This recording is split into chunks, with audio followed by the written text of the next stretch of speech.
Hello everyone, स्वागत है आपका 10 दिन और 1000 प्रीवियस ईयर क्वेश्चंस के सीरीज में। मैं हूं आपका नेट वाला भैया। हाँ जी, चलिए करते हैं आज की सेशन की शुरुआत। लास्ट क्लास में हम लोगों ने पेपर 2 का 50 क्वेश्चंस कंप्लीट किया था। किसका? ह्यूमन रिसोर्स मैनेजमेंट का। और अभी आज हम लोग शुरू करने जा रहे हैं क्या? आपका आईसीटी के 50 क्वेश्चन करेंगे और फिर उसी बेस पर आगे पेपर 2 चलेगा रात के 8 बजे। चलिए आज शुरू करते हैं आईसीटी, है ना जी। तो सबसे पहले क्या, एज यूजुअल आपको क्या करना है, नेट वाला भैया टेलीग्राम चैनल ज्वाइन कर लेना है, जिससे क्या होगा कि सर आपको ये सारा नोट्स वहां पे मिल जाएगा बिल्कुल फ्री में। और कोई भी क्वेरी होगी तो आप व्हाट्सएप भी कर लीजिएगा, है ना जी। चलिए अब चले पहला क्वेश्चन पे। बिल्कुल चलिए सर चलते हैं, पहला क्वेश्चन करते हैं हम लोग, है ना। पहला क्वेश्चन क्या बोल रहा है, देखिएगा। कह रहा what is the full form of Moodle. Moodle का फुल फॉर्म क्या है? An open source learning management system, है ना। तो इसका फुल फॉर्म देखिए क्या है। इसका फुल फॉर्म होता है modular object oriented dynamic learning environment, यानी कि सेकंड नंबर ऑप्शन। तो ये तो कोई था नहीं, इसमें कुछ बताने लायक है नहीं, आपका फुल फॉर्म पूछा है। इसमें क्या पूछा है, कह रहा to perform T test which of the following software can be utilise. देखिएगा, जब लोग रिसर्च करते हैं, हाइपोथेसिस बनाते हैं, हाइपोथेसिस की टेस्टिंग भी करते हैं, और उसके लिए टी टेस्ट जैसे मतलब पैरामेट्रिक और नॉन पैरामेट्रिक टेस्ट को यूज किया जाता है। तो यही पूछ रहा है कि भाई साहब आप कौन सा टेस्ट को यूज करते हैं, तो कौन सा सॉफ्टवेयर इसके लिए। तो एक तो MS एक्सेल को यूज करते हैं और एक SPSS को यूज करते हैं, क्योंकि यूनिक्स वगैरह और लिनक्स वगैरह तो सर ऑपरेटिंग सिस्टम है, तो इसका तो यूज नहीं करते हैं। तो आपका फर्स्ट और A और C आंसर क्या हो जाएगा? A and C, answer is third. चलिए क्वेश्चन नंबर थर्ड में चले सर। बिल्कुल चलिए, क्या कह रहा है question number third, which respect to data communication, बोल रहा है with respect to data communication, data communication के रिस्पेक्ट के साथ which of the following statement is true about fibre optic cable. Fibre optic cable के बारे में क्या सही है? तो सर उसके बारे में ऑप्शन ये बोल रहा है, fibre optic cable carries in pulses of light and is not prone to interference. तो ये इसके बारे में सही बात कही गई है। चलिए अब जो है कह रहा arrange the following computer memory type from fastest to slowest speed. सबसे फास्ट, उसके बाद स्लो, उसके बाद स्लो पे जाना है, फास्टेस्ट टू स्लोवेस्ट जाना है। तो सबसे पहले क्या होता है, रजिस्टर्स होता है इसमें। हाँ सर रजिस्टर है, यानी कि D। उसके बाद कैशे मेमोरी है, हाँ जी सर है। उसके बाद क्या, उसके बाद हार्ड डिस्क, तब जाके क्या मेन मेमोरी, तब जाके CD रोम। सबसे स्लोएस्ट CD रोम होता है, यानी कि सबसे पहले DE, फिर उसके बाद क्या, उसके बाद एक मिनट गड़बड़ किया मैंने। रजिस्टर ठीक है, कैश मेमोरी ठीक है सर। उसके बाद क्या, उसके बाद रैम होता है, मेन मेमोरी रैम को कहा गया, तो रैम होता है। फिर तब जाके आपका क्या होगा सर, हार्ड डिस्क होगा, और तब जाके CD रोम होगा, है ना। बात क्लियर है? हाँ जी सर। तो ये देखिएगा आपका फास्टेस्ट टू स्लोएस्ट स्पीड हो जाएगा। मेरे को क्यों डाउट लग रहा है, नहीं ठीक है, हाँ जी सर ठीक। क्या होगा 4 आंसर। चलिए क्वेश्चन नंबर 5 में देखते हैं। कह रहा है which of the following statement about the malware are true. कौन सा मालवेयर के बिहाफ में ट्रू है ना, कौन सा स्टेटमेंट ट्रू कहा गया। देखिए कह रहा है Trojan horse is a malware disguised as a legitimate software. बिल्कुल सही, ट्रोजन हॉर्स का काम क्या, लेजिटिमेट सॉफ्टवेयर है। मतलब ये एक ऐसा सॉफ्टवेयर है कि अचानक लैपटॉप में सिस्टम में आपको घुस जाएगा, पता भी नहीं चलेगा, और पूरे हिला के रख देगा पूरे सिस्टम को। उसके बाद है virus insert into itself into another program, it runs and spread itself when the program is open. हाँ, वायरस ऐसा चीज है जो खुद ही आपके कंप्यूटर में खुद चला आता है और वो पूरा फाइल बर्बाद कर देता है, ये भी सी बोला। और ये worm is similar to a virus except that it does not need a program in order to run in order it spread by itself। देखिए वायरस में उसको प्रोग्राम चाहिए चलने के लिए, और वॉर्म में कोई प्रोग्राम नहीं चाहिए। ये भी क्या करता है, खुद से ही आपके सिस्टम में आएगा और बर्बाद कर देगा। तो तीनों का तीनों बात सही कहा गया है। तो आंसर क्या होगा, D, यानी कि ये। अब देखिए क्वेश्चन नंबर 6 क्या कह रहा है, कह रहा है Anil has decided to either DVD RW and DVD R। ये दो अनिल नाम का एक बंदा है जो DVD RW भी और DVD R भी यूज करता है। कह रहा which of the following statement are true about these storage devices. Storage device के बारे में क्या क्या चीज सही है, कह रहा है बोथ डीवीडीआर और डीवीडीआरडब्ल्यू रीड ओनली है, नहीं बिल्कुल नहीं, एक रीड ओनली है, एक रीड और राइट दोनों होगा। देखिएगा पहले कह रहा DVDR can be written to only once, हाँ डीवीडीआर जो है उसको एक बार लिखा गया, ये बात बिल्कुल सही है। DVDRW can be written to many times, हाँ एक से ज्यादा बार इसको लिखा जा सकता है, तो बी और सी ये दोनों सही है। कह रहा है DVDR and RW can be written only to once, ऐसा नहीं है, डीवीडीआरडब्ल्यू बहुत बार लिखा जा सकता है, तो बी और सी इसका क्या हो गया, ऑप्शन हो गया ऑप्शन सेकंड नंबर। आइए देखिएगा आरडब्ल्यू, देखिए जैसा डीवीडी है हो सकता है सीडी के बारे में पूछा जा सके नेक्स्ट टाइम, तो ये ध्यान रखिएगा कि डीवीडी टाइप क्या है, रीड ओनली एक बार में हो सकता है ना, और डीवीडी आर ये कैसा है सर, रिकॉर्डेबल है, राइट वंस एक ही बार लिखा जा सकता है, और डीवीडी आरडब्ल्यू प्लस आरडब्ल्यू और डीवीडी रैम ये आप इरेज कर सकते हैं, रीराइट जितना बार चाहे उतना बार कर सकते हैं, तो वही केस CDRW में या CDR के केस में भी होगा, तो आंसर क्या हो गया बी एंड सी। अब आइए देखिए क्या कह रहा है, इसको मैच करना है सर, मैच करना है तो बड़ा इजी है। लाइनक्स क्या है सर, ऑपरेटिंग सिस्टम है। मोजिला फायरफॉक्स क्या है सर, वेब ब्राउजर है। नोट जेपीजी क्या है, इमेज फाइल फॉर्मेट है। और नोटपैड क्या है, टेक्स्ट फाइल एडिटर है। तो आप ए का थर्ड और बी का 4 सी का 1, ए का थर्ड बी का 4 सी का 1 यानी थर्ड नंबर, एक मिनट, एक का थर्ड, अरे ए का 2 है, ये सेकंड नंबर आंसर, ए का 2 लिखा हुआ है यार, मैं बोल सही रहा हूँ लिख गलत रहा हूँ। ए का थर्ड बी का 4 सी का 1 डी का 2 है ना, तो ऑप्शन नंबर सेकंड चलेगा जी। अब चले क्वेश्चन नंबर 8, कह रहा most PC use dynamic RAM and CPU cash. Sir ऐसा है क्या, ऐसा तो नहीं है, बिल्कुल भी गलत है, ये बात तो गलत है कि मोस्ट ये पीसी जो ये डायनेमिक रैम यूज करता है सीपीयू कैश में। दूसरा क्या बोल रहा है, स्टैटिक रैम इज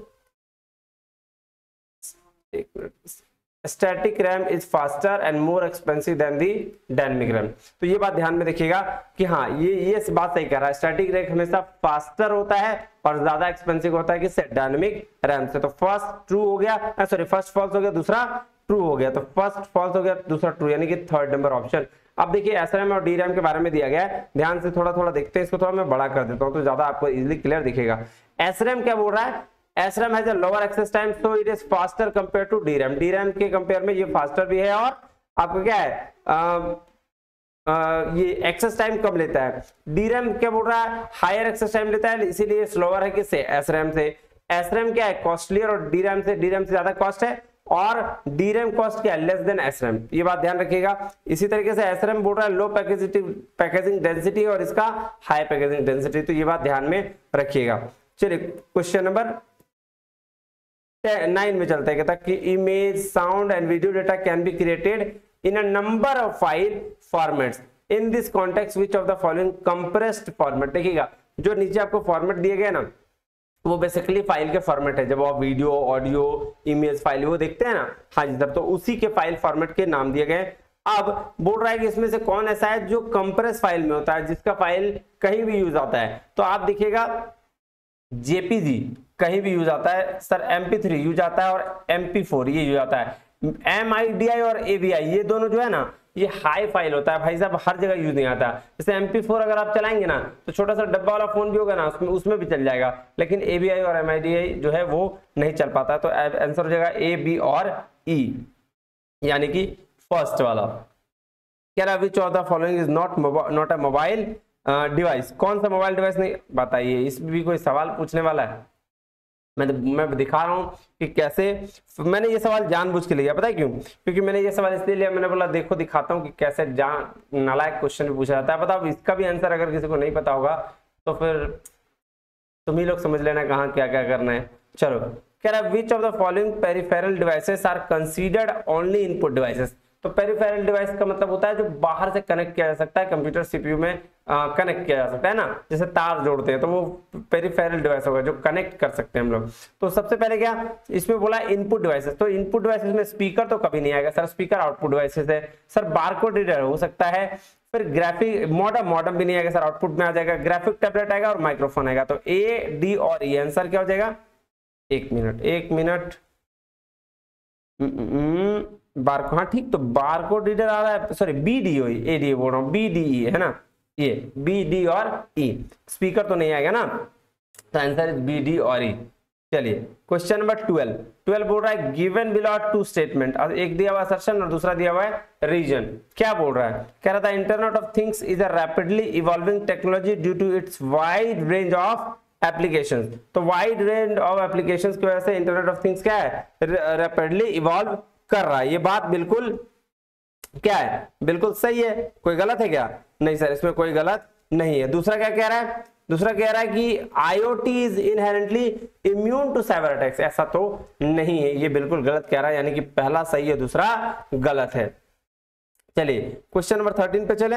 हाँ जी सर, 13 कह रहा है with respect to information technology IT which statement has the best describe the cache memory। Cache memory का क्या मतलब होता है, इसको ध्यान से समझिएगा, है ना। USB memory connected to the computer to increase storage space. Sir ये तो नहीं है। कह रहा है an area memory that contains for speeding the computer, ये भी नहीं है। नीचे देखिए an area that hard disk that is use where is the insufficient RAM. Sir insufficient RAM रहेगा तो यहाँ इसका कोई यूज नहीं है। ये क्या बोल रहा है, बोल रहा है high speed memory that is included device to improve response time. हाँ सर यही तो है। आपको याद होगा, आपको याद होगा जब हम लोग कोई भी चीज क्या कहते हैं इसको, कैशे मेमोरी होती है ना, स्पीड को बढ़ाने के लिए होती है, वर्किंग को फास्ट करने के लिए किया जाता है, तो इसीलिए इसको क्या बोलते हैं, कैशे मेमोरी। आइए आपका है 4 नंबर। उसके बाद क्वेश्चन नंबर 14 क्या बोल रहा है, which of the statement given below are correct. जो स्टेटमेंट नीचे दिया गया है कौन सा सही है और कौन सा गलत है, आइए देखते हैं। कह रहा है an integrated circuit is a collection of several circuit transistors package on a single chip. बात सही है, इंटीग्रेटेड आईसी होता है जिसमें बहुत सारे सेवरल सर्किट लगे होते हैं, transistors. The invention of IC और in the history of computing led to, बोल रहा है इन्वेंशन ऑफ आईसी जो इंटीग्रेटेड सर्किट हुआ वो किसकी वजह से कंप्यूटिंग करने के लिए हुआ, तो बोल रहा है इंक्रीज रिलायबिलिटी ऑफ कंप्यूटर। बिल्कुल कंप्यूटर की रिलायबिलिटी को इंक्रीज करने के लिए किया गया था, ये बात तो सही है। दूसरा reduce cost of computer, computer के कॉस्ट को रिड्यूस करने के लिए भी किया गया था। तीसरा रिड्यूस साइज ऑफ कंप्यूटर, ये भी बात सही है। तीनों का तीनों बात सही है, यानी कि आंसर ए बी और सी हो गया आपका 4 नंबर। क्वेश्चन नंबर 15 चले। हाँ जी सर, क्या बोल रहा है क्वेश्चन नंबर 15, कह रहा है given below two statement. 2 statement दिए गए हैं, एक असर्शन और दूसरा रीजन है। कह रहा है assertion in computer networking modem is considered as both input and output device. बात तो सही कह रहा है चाचा। कह रहा है उसके बाद modem sends data upload and receives data और डाउनलोड इनपुट द सेम। बिल्कुल सही, मॉडेम में इनपुट आउटपुट दोनों का काम होता है और दोनों ए और आर सही है और आर करेक्ट एक्सप्लेनेशन भी कह रहा है। वही बात तो ऊपर और नीचे कहा था।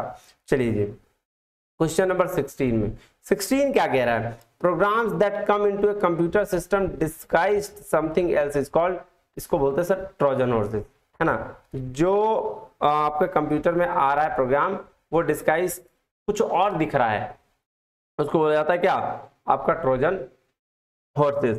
चलिए नेक्स्ट चले। कह रहा है question number 17, you have been instructed that install additional RAM into a computer by your teacher.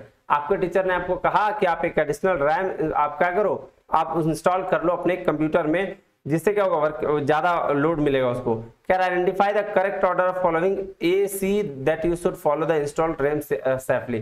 तो बोल रहा है तीन आपका प्रोसेस दिया हुआ है, उस प्रोसेस में ए से सी में आप सही प्रोसेस को डिफाइन करिए। तो पहला है इंस्टॉल रैम, दूसरा isolate computer from the power supply और तीसरा है connect anti static step to risk. तो बात सही है, सिंपल है। सबसे पहले पावर सप्लाई जाएगा, फिर उसके बाद आपका कनेक्ट करेंगे एंटी स्टैटिक से और फिर जाके इंस्टॉल कर देंगे, यानी कि बी सी ए आंसर है जगह 4 नंबर।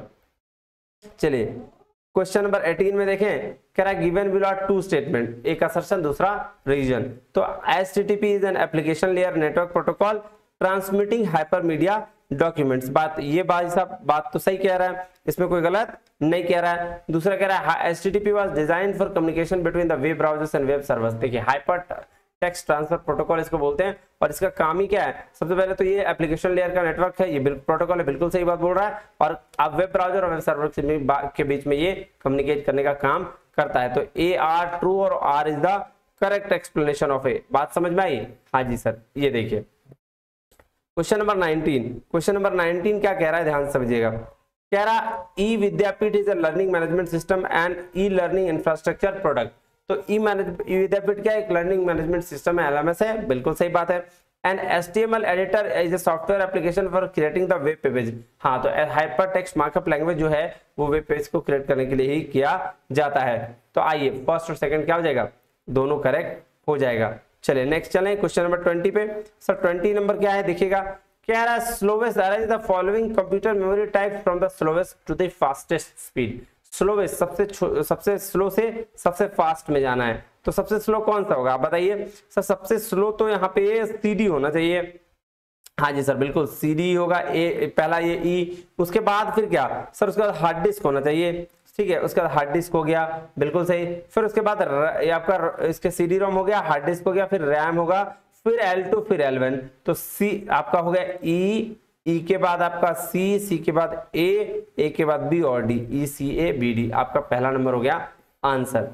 चलिए क्वेश्चन नंबर 21 में चलें। चलिए सर कह रहा है गिवन बिलो टू स्टेटमेंट, दो स्टेटमेंट है।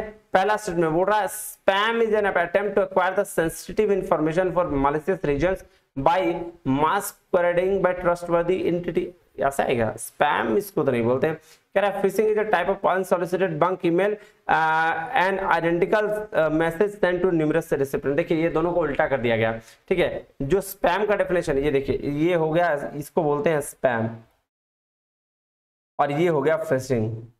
फिशिंग क्या होता है, वही क्रेडिट कार्ड वाला इंफॉर्मेशन आता है ना, भाई क्रेडिट कार्ड खराब हो गया है हम इसको ठीक कर देंगे, वो उसको फिशिंग बोलते हैं। और स्पैम होता है जब आपको भी ईमेल भेजते हैं तो आपका एक साथ बहुत सारा ईमेल जाने की वजह से वो ईमेल नहीं पहुंच पाता, तो वो ईमेल स्पैम में चला जाता है। ये बात ध्यान दिया होगा आपने, ठीक है। तो दोनों का दोनों क्या है, गलत है यहाँ, आंसर 2।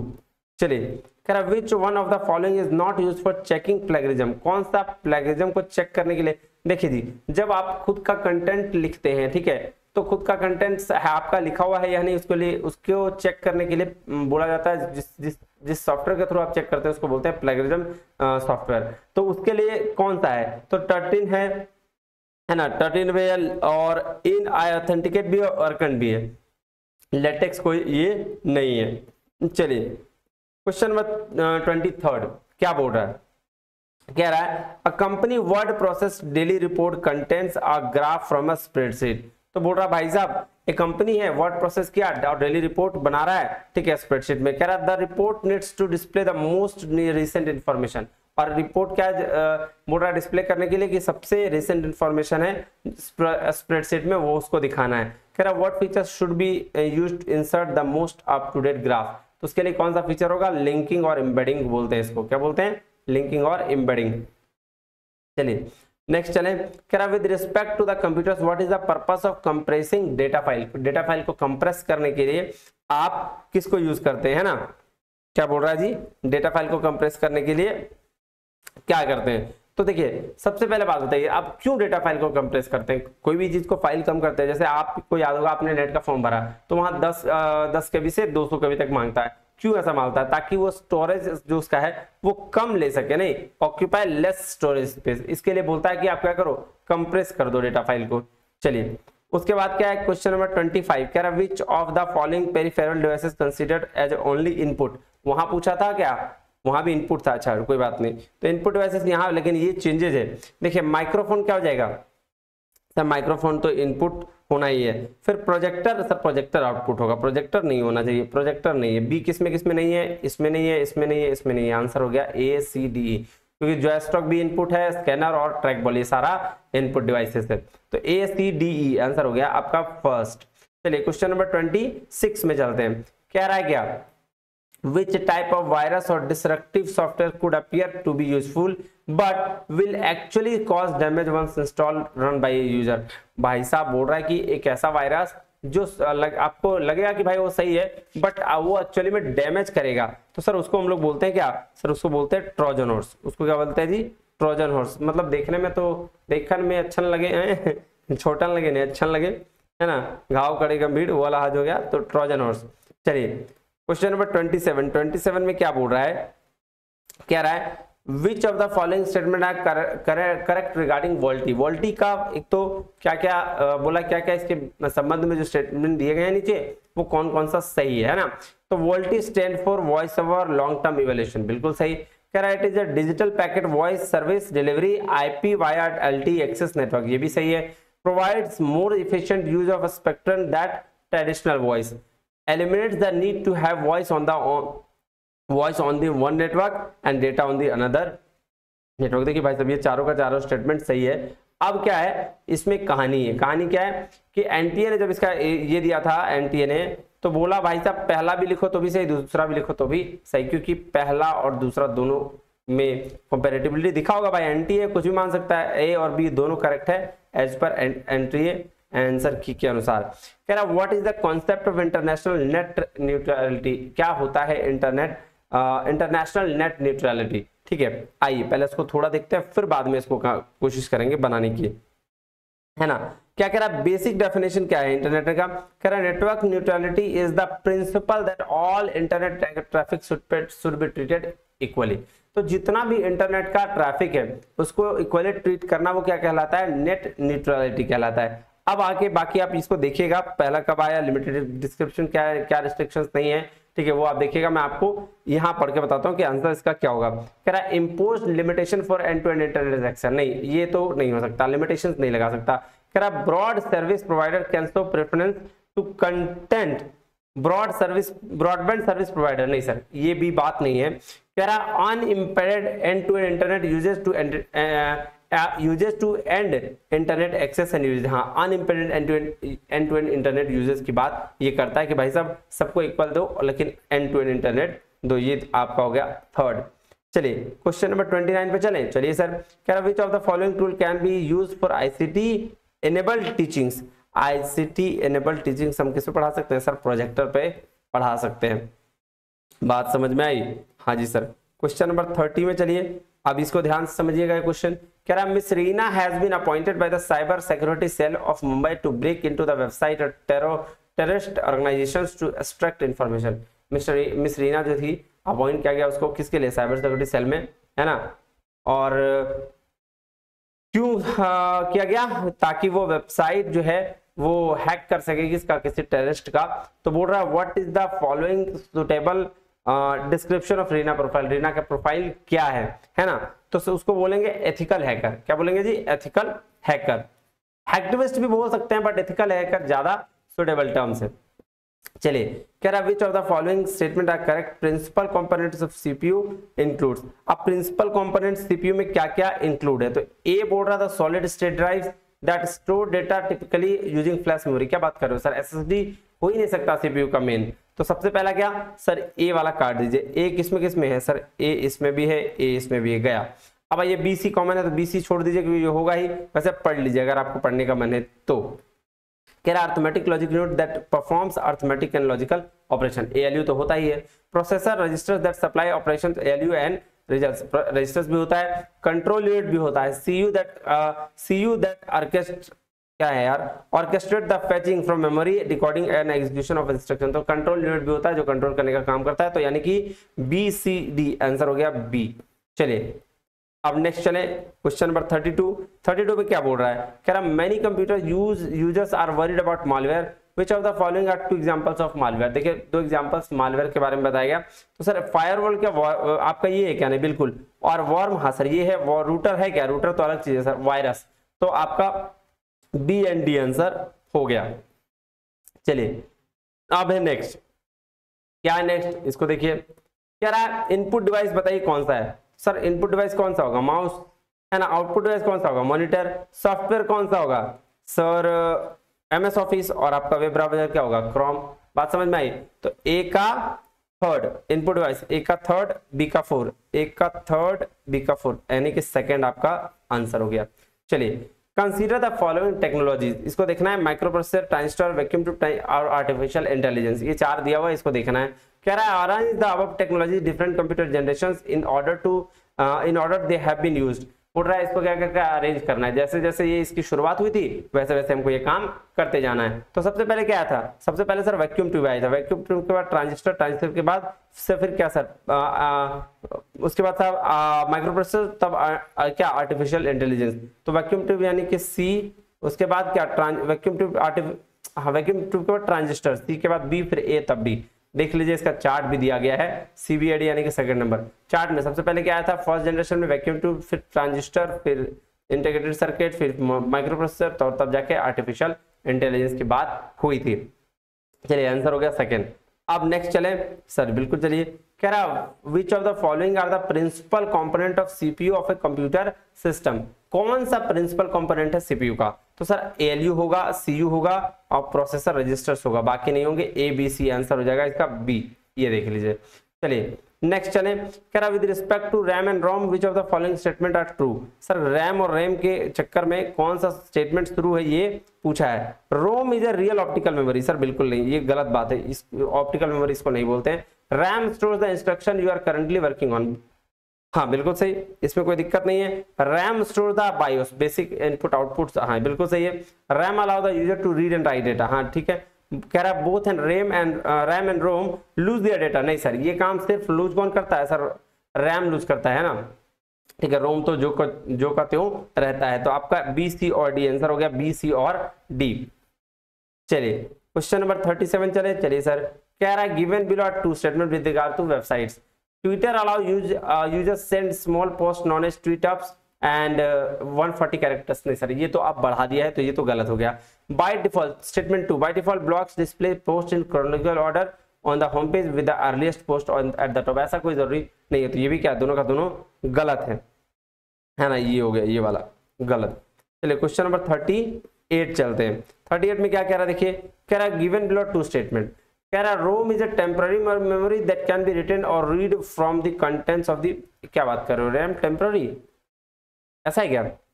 बताइए तो सही है गलत है? सर क्या बात करो, रैम नहीं सॉरी रोम नहीं, रैम टेम्पररी है और RAM is a permanent memory. अरे दो उल्टा लिख दिया गधेड़ियो, तो क्या हो गया, दोनों का दोनों ये गलत हो गया, दोनों का दोनों क्या हो गया, इनकरेक्ट हो गया, यानी कि सेकंड नंबर। चलिए midi is associated with the storage music files. Midi is an acronym, midi का एक्रोनिम क्या होता है जी, इसको बोलते हैं म्यूजिकल इंस्ट्रूमेंट डिजिटल इंटरफेस, है ना, ये इसका आपका एक्रोनिम होगा, इसको याद रखिएगा। क्वेश्चन नंबर, अरे एक मिनट 39 के बाद 40 होता है कि 40। चलिए ये देखिए ईमेल से क्वेश्चन आया, वेरी वेरी इंपॉर्टेंट। ईमेल में आपको ऐसे दिखता है फ्रॉम mohit@gmail.com से जा रहा है टू, किसको जा रहा है, टू bobby@gmail.com को। सीसी मतलब डैनी को भी भेज रहा है कार्बन कॉपी, और बीसीसी मतलब अशोक को भी भेज रहा है, ठीक है। तो भेजने वाला कौन, मोहित, किसको भेज रहा है, बॉबी को। कार्बन कॉपी किसके लिए किया है, डैनी के लिए, मतलब डैनी को भी भेजेगा। और ब्लाइंड कार्बन कॉपी किसके लिए, अशोक के लिए पूछा है। अब क्वेश्चन पे आइए, बाकी सब बकवास है। क्वेश्चन कह रहा है which of the following statement is correct, कौन सा स्टेटमेंट जो है वो करेक्ट है। पहला बोल रहा है Bobby and Danny are aware that Ashok receive the mail, बिल्कुल नहीं, बॉबी और डैनी को बिल्कुल पता भी नहीं चलेगा कि अशोक रिसीव कर रहा है, क्योंकि ये हम लोग पढ़ चुके हैं कि टू जो है वो सीसी का देख सकता है, सीसी जो है टू का देख सकता है, लेकिन जो भी कभी टू या सीसी कभी बीसीसी के पास जो जा रहा है वो कभी नहीं देख सकता, ये बात हमें पता है। तो ये बात तो गलत हो गया सर, बॉबी और डैनी अवेयर नहीं है कि अशोक के पास है। कह रहा है Danny is aware that Ashok and Bobby receive the mail, ये भी गलत है। कह रहा है Ashok is aware that Bobby and Danny receive the email, बिल्कुल सही। अशोक को पता चल जाएगा कि डैनी और बॉबी के पास ईमेल गया है, लेकिन बॉबी क्या बोलते हैं, एक मिनट, बॉबी को नहीं पता चल पाएगा कि अशोक रिसीव किया है या नहीं किया है। बॉबी को यह पता चल जाएगा कि सर डैनी के पास गया, लेकिन बॉबी को यह कभी नहीं पता चल पाएगा कि अशोक के पास गया। इसका मतलब टू और सीसी का जो मेल होगा वो एक दूसरे को पता चलेगा, लेकिन बीसीसी को मेल किए हैं, बीसीसी वाला ये जान लेगा, लेकिन बीसीसी टू और सीसी वाला ये नहीं जान पाएगा अभी। Answer is third. चलिए क्वेश्चन नंबर 41 कह रहा है which one of the following are the web search engine, web search engine कौन से हैं। तो वेब सर्च इंजन क्या है, गूगल हो गया, डकडगो हो गया, है ना, याहू हो गया, बिन हो गया। पिन इंटरेस्ट क्या होता है भाई, ये तो कुछ नहीं सुना है मैंने, तो आंसर ये हो गया, ये गलत है। कह रहा है ए बी सी और डी। आइए चलिए क्वेश्चन नंबर 42 में चलते हैं। क्या कह रहा है 42, ध्यान से देखिएगा। कह रहा मैच द फॉलोइंग। सर सबसे पहले हाई लेवल लैंग्वेज कौन सा है, C++, Java, system software sir Windows, ये search engine sir Google, Yahoo, और web 2.0 applications, blogs and Twitter. तो एक का थर्ड, आइए एक का थर्ड यही है, सेकंड नंबर ऑप्शंस। ये देखिए आपको दिया गया है ऑपरेटिंग सिस्टम में क्या क्या चीज है, डिवाइस ड्राइवर में क्या क्या है, फर्मवेयर में क्या क्या है, और लैंग्वेज में और यूटिलिटी में क्या क्या है, इसको एक बारी देख लीजिएगा। चलिए ये आपको पता चल गया। क्वेश्चन नंबर 43 कह रहा है scrambling of data before transmission across a network, avoid manipulation by a third party is called encryption. इसको क्या बोलते हैं जी, इंक्रिप्शन बोलते हैं। जब स्क्रैम्बलिंग ऑफ डेटा दिखा ना कहीं भी, आप जान जाना इंक्रिप्शन की बात करी जा रही है। चलिए, which of the following statement are correct, कौन सा सही है? Internet is larger than internet, बिल्कुल सही बात बोल रहा है। इंटरनेट मतलब दो कनेक्ट चीज को जोड़ने वाला, और इंटरनेट सिंगल है तो बड़ा है। इंटरनेट ये गलत है, बी क्या है, बी गलत है। बी किसमें हटा दो, पहले इसको और इसको हटा दो। चलो उसके बाद क्या है, ए वाला सही था ना, तो ए वाला जो सही था तो यही सही हो जाएगा, ए और डी। अब डी में देख लो कि सही है कि नहीं है। Internet is a network of network,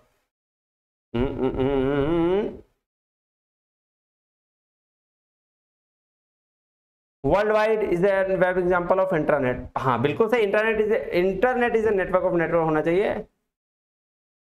intranet is a network of network, हाँ बिल्कुल सही। तो ए और डी क्या हो जाएगा, सही हो जाएगा, ए और डी। वर्ल्ड वाइड इंटरनेट नहीं, ये इंटरनेट कहलाएगा, इसको इंटरनेट बोलेंगे, है ना, ये बात ध्यान रखना। तो ई भी गलत और सी तो है ही, इंटरनेट और इंटरनेट सेम नहीं, ये भी गलत है। तो सही क्या हो जाएगा, ए और D.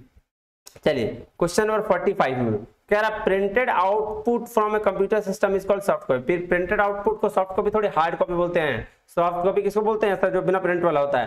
RAM, read, right, memory दोनों है सर। ये तो दोनों का हमको लग रहा है झमेला है, दोनों का दोनों क्या होगा सर, दोनों का दोनों ये गलत होगा, है ना, ऐसा ही है क्या, बताइए तो। रैम को रीड राइट मेमोरी बोलते हैं क्या? प्रिंटेड आउटपुट ये तो गलत है, पहला क्या हो जाएगा सर, पहला गलत हो जाएगा। रैम, हाँ रैम तो सही है, ये दूसरा क्या हो जाएगा सर, दूसरा बिल्कुल भी सही हो जाएगा, यानी statement 1 is incorrect, statement 2 is आपका ट्रू। चलिए उसके बाद कहता है 46 arrange the following different types of computer network basis of geographical area employed. अब जिस प्रकार से बोल रहा है आपको नेटवर्क के बारे में बताया गया है कि नेटवर्क का बेसिस है, वहां पे तीन चीज दिए गए हैं, लैन, मैन और वैन, ये तीन चीज गए हैं। इसको बोला कि जिस हिसाब से ज्योग्राफिकल एरिया ये कवर करता है उस हिसाब से इसको सजा दीजिए। तो लैन का रेंज जो है 5 किलोमीटर के अंदर है, और वैन जो है 5000 से 50,000 के बीच में है, और ये मोर 50,000 है। तो आपका तो सॉरी उल्टा लिख दिया मैंने, एक मिनट। लैन के बाद मैन है, तो ये 50,000 है 5,000 से, और ये मोर है 50,000 से, 50,000 किलोमीटर, ठीक है। तो बन गया लैन, मैन, वैन, यानी कि CAB, यही है ना। एक मिनट, हाँ CAB ठीक तो है, एक मिनट क्यों भाई। चलो उसके बाद क्या, ये क्वेश्चन नंबर 47 में कह रहा है which of the following hardware components will lose data when the power to a computer switched off. Sir जब पावर स्विच्ड ऑफ हो जाएगा तो प्रोसेसर रजिस्टर्स जो उसके अंदर है वो काम करना बंद कर देगा, फिर कैश मेमोरी और एक रैम, ये तीन चीज काम करना पड़ेगा। SSD तो बाहर की चीज है, रोम भी, इस रोम से कोई फर्क पड़ने जा नहीं रहा है। तो A, B और क्या, A, B और D आपका ये हो जाएगा आंसर। क्वेश्चन नंबर 48 कह रहा है are files with small pieces of data are used to identify specific users and improve the web browsing experience. देखिए आपको पता होगा कि जब आप कोई भी फाइल खोलते हैं, जैसे आपका गूगल में सर्च करते हैं, सर्च करने के बाद कोई फाइल खोले, फाइल में के लिए ना वहां पे लिखता होगा कि एक्सेप्ट ऑल कुकीज, है ना। वो क्यों करता है, ताकि आपका इंप्रूव कर जाए, ब्राउजिंग जो होगा वो अच्छे तरीके से हो। तो उसको क्या बोलते हैं सर, उसको बोलते हैं कुकीज, है ना। एक्सेप्ट ऑल कुकीज लिख दिया मैंने एग्जाम्पल के लिए। क्वेश्चन नंबर 49 में कह रहा था collection of linked information residing computers which is accessible through the internet is called www। Sir internet को जिसके थ्रू एक्सेस मिलता है वो www ही होता है।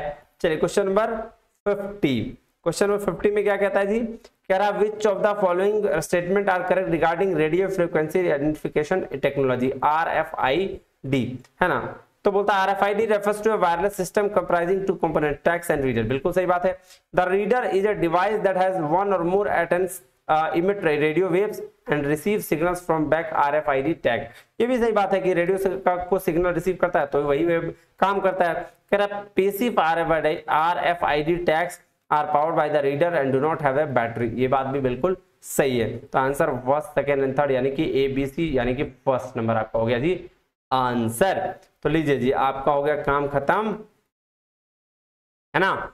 ICT हो गई 50 क्वेश्चन कंप्लीट। एक बार आप क्या करिएगा, अभी सुन लीजिएगा इसको, इसके बाद फिर एक बार PDF से इसको अच्छे से लगा लीजिएगा, ठीक है, मिलते हैं अगले वीडियो में, तब तक के लिए बहुत बहुत धन्यवाद। Thank you very much. जय हिंद।